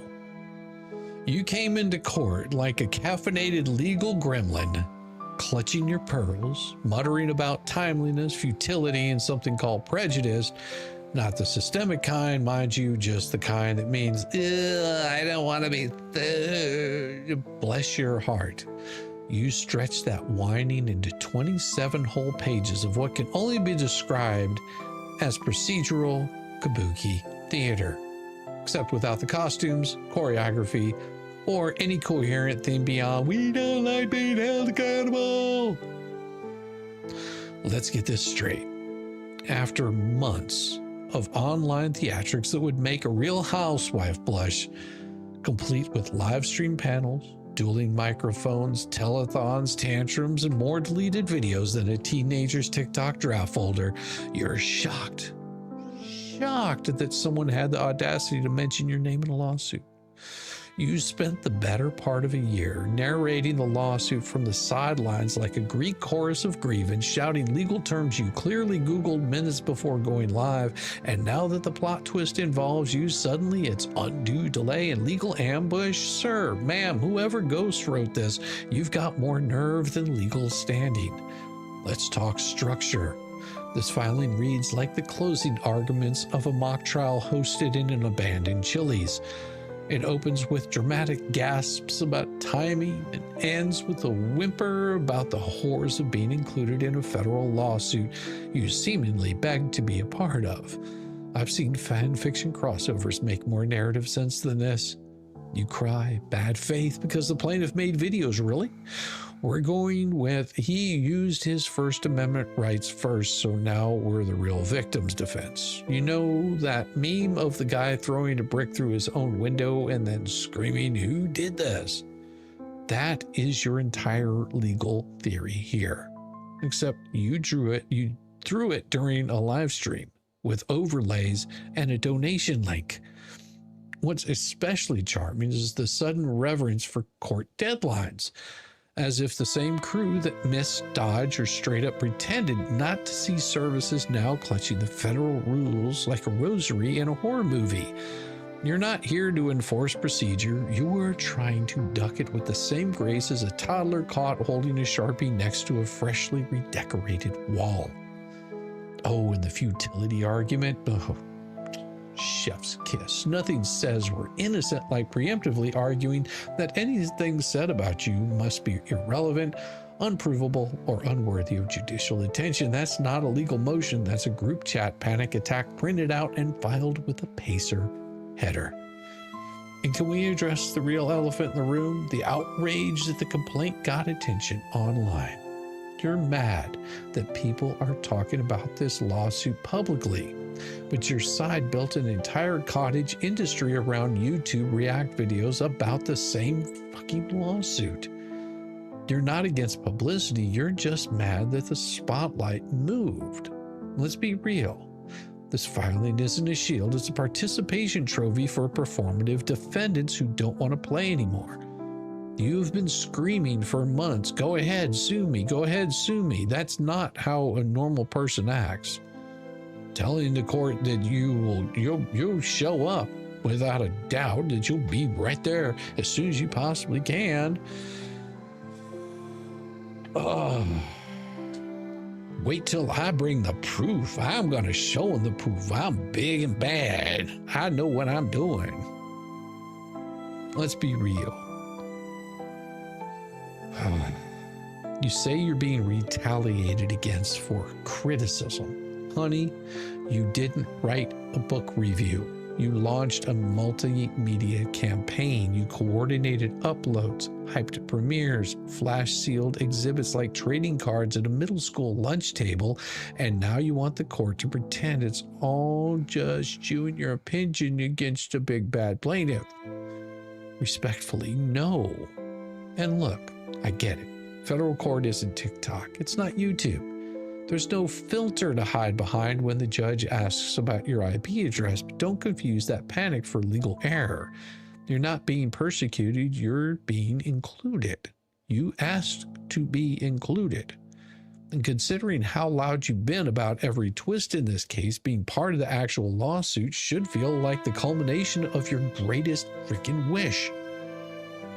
So go ahead, cite delay like it's a spelling from the Hogwarts book of frivolous filings. Keep invoking prejudice like you're starring in a courtroom reboot of Mean Girls.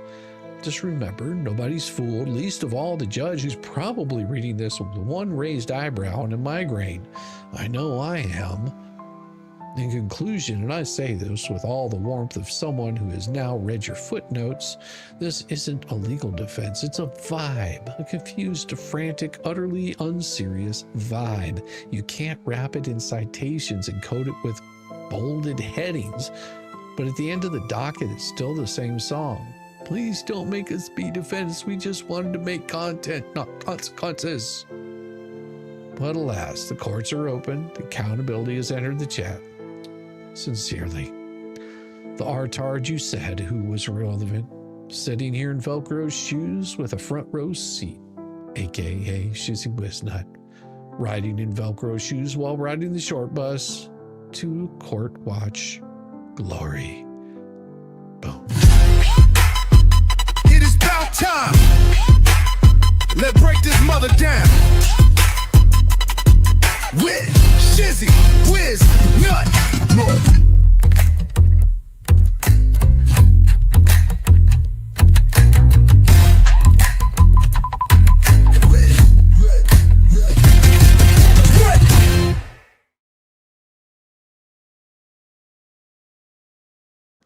I'm telling you, this is the most ridiculous shit that I've seen.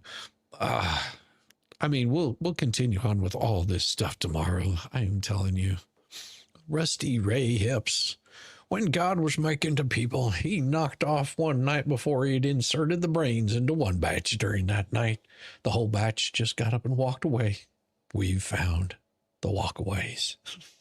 Rusty Ray Hips, thank you so much for the $10 super chat. You are a godsend, I will say. Thank you so much, and I've got you covered. You have to remember that you know, it's like I think chat is one of the most enjoyable things. And that goes for chat here. That goes for chat on other people's channels. I mean, even channels I don't watch, don't really care about. I think that the chat is what really makes the channel. And, you know, the fact that these folks think so highly of their chat that they would call them stupid, ignorant, low lives. I mean, they really think very lowly of their chat, which I don't get that. I don't get why you would want to think so lowly of your chat. Don't forget the trailer trash. Well, I mean, I do like to make jokes about trailer trash. Why? Because I used to be trailer trash. So what? There's something wrong with that? There's something wrong with being trailer trash. Come on. Well, you got to throw something better out there. I mean, then yes, I did ride the short bus to school. You know, I joke about it, but I'm serious. Whenever I say this, I rode the short bus to school. You know, whenever you live out in the country, that's what happens. You ride the short bus because there's not a big, huge bus that's going to drive all the way out there every single day. It takes too much gas, so they have a short bus.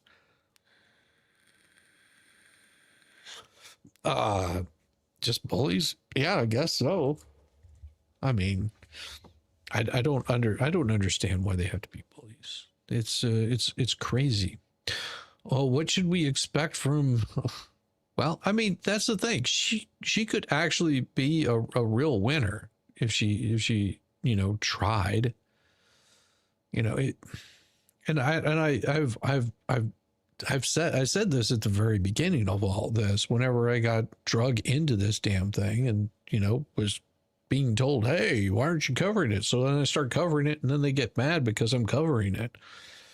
It baffles my mind. It baffles my mind. It's like, I don't get upset about it. I'm not going to go and raise a big stink. That's what I don't understand, I guess, because I mean, I said this at the very beginning without the Hale stuff. Some of these channels don't have enough to keep attention alive. And I could easily just, tomorrow start covering Laura Owens and be able to be just fine. I could cover any other thing. I'm just watching this from the sidelines and getting lambasted for it. I don't get it. It makes me want to scratch my head and go, why? It must be that I'm hitting something. I'm hitting a nerve somewhere around here.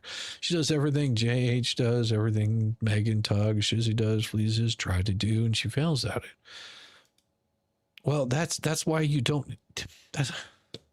I've said this before. Find your own niche and make it grow. If it isn't growing, then try something new. Try being nicer, funnier. Not so angry. It's. I mean, I understand why she wants to be an avatar on there, because people have seen what she looks like. It's a sign of not caring.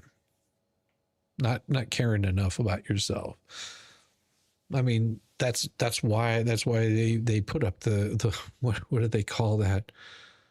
The not catfishing, because that's too nice to catfish. It's more like smelly trout fishing or something. I don't know.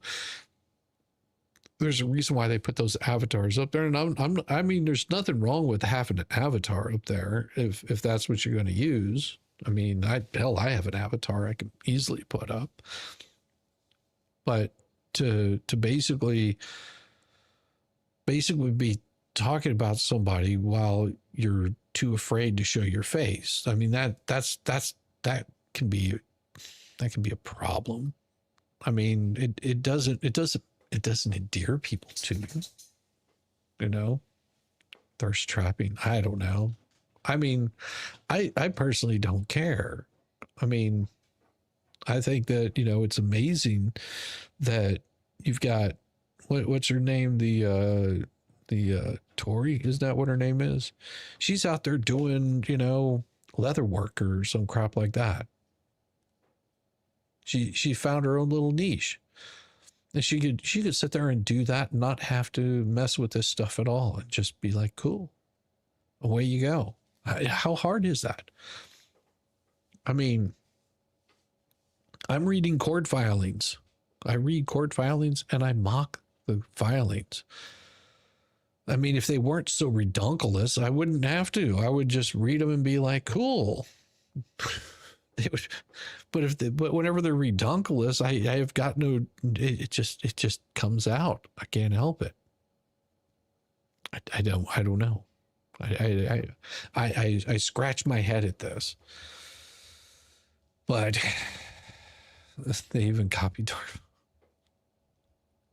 It's funny. I'm glad that my life is peaceful. I know. I am glad my life is peaceful too. But it's very. Like I said, I read court documents. I mock whenever I see things that they're outright silly. So it's gotten to the point where, you know, I'm just like, can it get any more ridiculous? And then I'm surprised, not surprised the next day. Sometimes I am surprised the next day, but most of the time I just get up the next day and I'm like, really? Really? They filed that too? And then I have to read through it, and it'd be nice if I didn't coast to get federal documents. It'd be nice. Cost to get federal documents. Oh, yeah. Yeah, I mean, it would be nice to not have to worry about that. So insane. So insane. I tell you, folks, everybody, it is almost midnight here. We got hit by a meteor today. The world didn't end. The sky is falling, but we're all still standing. It's amazing to see the craziness. Well, and that's usually what it is there's always going to be some sort of craziness out there. I guess you just have to look at the level of craziness and go, okay. It's amazing to see the craziness. Wouldn't it be nice? Yes, wouldn't it be nice if they were all California girls? Heck, I refer to myself as Cave Troll. Remember, they have Cave Troll from Lord of the Rings first movie? Ooh, I like that one. Yeah. Yeah, Cave Troll was pretty awesome. You realize my life isn't so bad. Yes. I will 100% agree with you on that one. Makes you realize and appreciate the people around you and the ones you love. Because the amount of span, what were those things? Those sitting spans. You remember those things? You'd sit on them. They had ball bearings in them, and you'd start spinning those things. And it would usually sling you off the thing because you get it going so fast. You're awesome. So love it, everybody.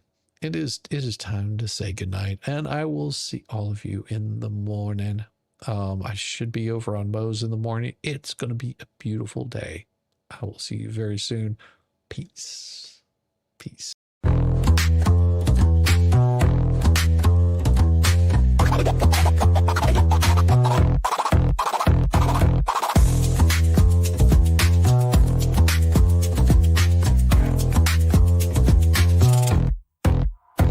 Oh, you thought I was done, bless your heart, but I'm still living rent-free, it's a work of art. Call me daddy, call me nut, call me the goat. You're paddling upstream while I'm running this boat. You say, I don't care, yet you're glued to the screen. Caught up in my glow while you stay unseen. Your shade's like a breeze, it's barely a draft. Meanwhile, I'm the Picasso of roasting your ass. You say you're over me, oh how cute, but here I am, still the star of your loop. You're my biggest fans, don't even deny, so grab some popcorn when daddy goes live. Live. Call me daddy, yeah, shout it loud. King of your thoughts, I'm making you proud. Papa Nut, Shizzy Daddy, headline act. Your background noise, and that's just a fact. Let's face the score. You hate that you love me, but you keep wanting more. You're like a dog chasing cars, you don't know why. But here you are, barking while I touch the sky. Your comments are gold, such comedy gold. Who hurt you? Oh wait, it's me, I'm told. You're keeping tabs like an unpaid intern while I'm cashing checks. When will you learn? Your timeline's a shrine to every move I make. I say thanks, but you're a nasty skank. Oh, Shizzy's washed up. Yeah, sure, Jan, yet here I am, the centerpiece of your plan. You hate watch my stream like it's Oscar night, but guess what, kiddos? I'm still shining bright. Call me daddy, send in your bread. I'm still rent-free in your effing head. Papa Nut, Shizzy Daddy on your brain. I'm your mental landlord, you can't complain. Let's keep it real. You hate that I'm winning, but you love how it feels. Oh, I'm sorry, did I break your streak? You tried to ignore me for like half a week, but daddy's too spicy, you can't look away. I'm the train wreck you need every single day. So while you're out there with your plastic clout, I'm here sipping coffee watching you freak out. You're irrelevant, wow, what a take. Now go rewatch my vids while I count how much I make. I count how much I make. Call me daddy, yeah, own it now. I'm reading your brain and you don't know how. Papa Nut, constellation, you're a burned out star. Embrace your role, cause I'm the main character. You're just an old ragged ass burned out troll. So that's your bedtime story, kids tucked in sweet and snug. Shizzy daddies forever, you lose and you're stuck in the mud. Now say goodnight to Papa Nut, your mental pain. Oh wait, you will see me tomorrow's bitch, and will see me tomorrow. Same obsession, same effing thing.